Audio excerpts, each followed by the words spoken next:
Here's why you should stop lending money to your friends. Have you ever borrowed money to someone you really care about only for them to use your money against you? Today, I'll be showing you how to spot a friend who is turning your kindness into emotional leverage, and also what to do in order to protect your money and still keep your friendship. By the end of this video, you will know how to stop feeling guilty, regain control, and even strengthen your friendships instead of letting them crumble. The unfiltered truth is, money can change friendships fast. A small loan you give a friend can suddenly give that friend some sort of power over you never imagined. They start guilt tripping you, some act hurt, and some even behave like you owe them forever. And the worst part is, if you ignore it, it becomes a pattern, and this pattern starts to drain your energy, it starts to drain your finances, and the worst of all, your peace of mind. Now, the first and most common way in which your friend can use your money against you is by guilt tripping you. I'm sure there are some of you who have had friends who come and cry to you when they need financial assistance, and out of the goodness of your heart, you lend them money, and instead of them saying thank you, they use guilt. If these friends had ever loaned you money in the past, you see them bringing up these past loans just to pressure you into saying yes again to giving them money. That loan they gave to you in the past will always be a tool for them to use in guilt tripping you into loaning them money whenever they want. And the only solution to this is you realizing the guilt trip strategy they are using and saying no firmly but politely. And when you do this, you realize you've not just protected your money,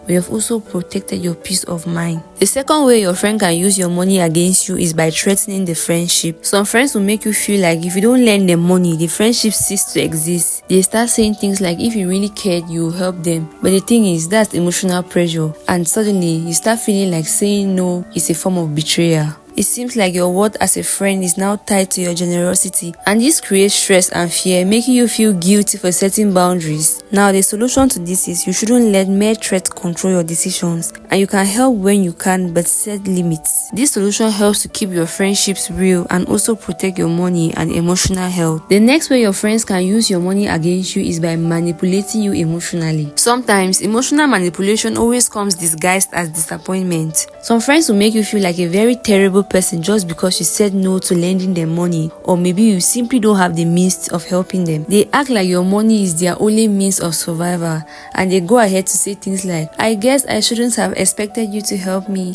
I thought you were a real friend. And after they have manipulated you like this, you start feeling responsible for their struggles, and your emotional energy becomes a tool for them to exploit. Now, in order for you to stop this manipulation, you have to spot it from a distance and learn to say no without apologizing. And when you do this, you discover it keeps the friendship genuine, it keeps the friendship less stressful, and you find the friendship more easy to control. Another way your friend can use your money against you is by controlling the narrative. The messy part is they don't only manipulate you into borrowing them money, they take your name up to other people. They go ahead to tell mutual friends and even family members that you are pressuring them over the money you borrowed them, making you look greedy and insensitive while they are playing the victim card. In this case, you don't only find yourself chasing your money, but you're also trying to defend yourself against gossip. And if you find yourself in this type of situation, my advice to you is you address the gossip. You calmly explain your own side of the story to mutual friends and family, acknowledging that yes, you loaned your friend money and you asked for it back. Stick to the truth without drama. You doing this only shows you are not afraid of transparency. Your reputation too stays intact, and it also pressures them to stop bringing up lies about you. The next way your friend can use your money against you is by changing the friendship dynamics. There are probably some of you who have friends who, when you lend them money, the friendship dynamics changes. They don't see you as their equal again. They either avoid you, or they get defensive, or they even treat you like a loan shark, even when you've never for once harassed them about the money. It's no longer about two friends, it's now about a creditor and a debtor, and this shift is their way of controlling how close you guys can get. In order to solve this, you have to reset the relationship.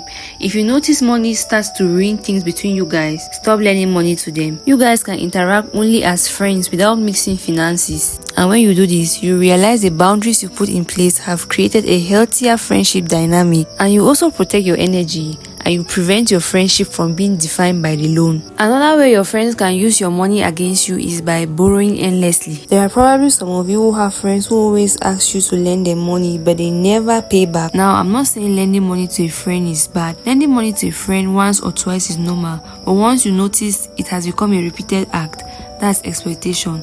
that friend is exploiting you. This type of friends always remind you of how broke they are, and they always come back requesting for more loans without paying the previous loans. And they do this because they know since you have been lending the money, you continue lending the money, and they use it as a means of exploitation. The best thing you can do in this situation is to track past loans and notice if it's a recurring habit.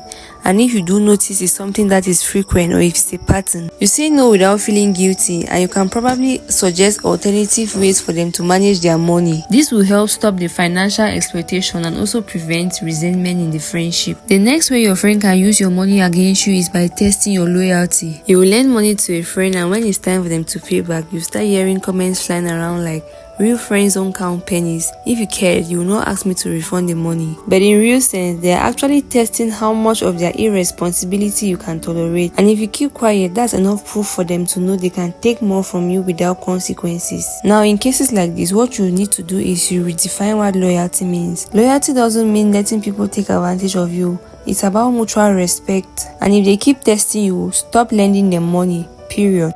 And when you do this, you free yourself from manipulative friendship dynamics, because a real friend will never use your loyalty as a weapon. Another way your friend will use your money against you is by straining the relationship on purpose. Some of your friends actually know owing you money makes the friendship awkward, and instead of trying to fix it, they embrace the awkwardness to avoid you. They start dodging calls from you. They start cancelling plans and even ghosting you completely. They would rather sacrifice the friendship than pay back the money you loaned them. And if they decide to disappear instead of repaying you, let them go. Don't chase them. See it as clarity and protect your dignity. Losing a dishonest friend is cheaper than keeping them, and you move on with your peace of mind intact. Friendship shouldn't come with strings attached. You should learn to protect your money, your peace, and your heart. So we finally come to the end of this amazing video, and if any of these points hit a nerve, please drop your thoughts, opinions, and experiences in the comment section. And also, please don't forget to like, share, and subscribe. I'll see you soon. Bye.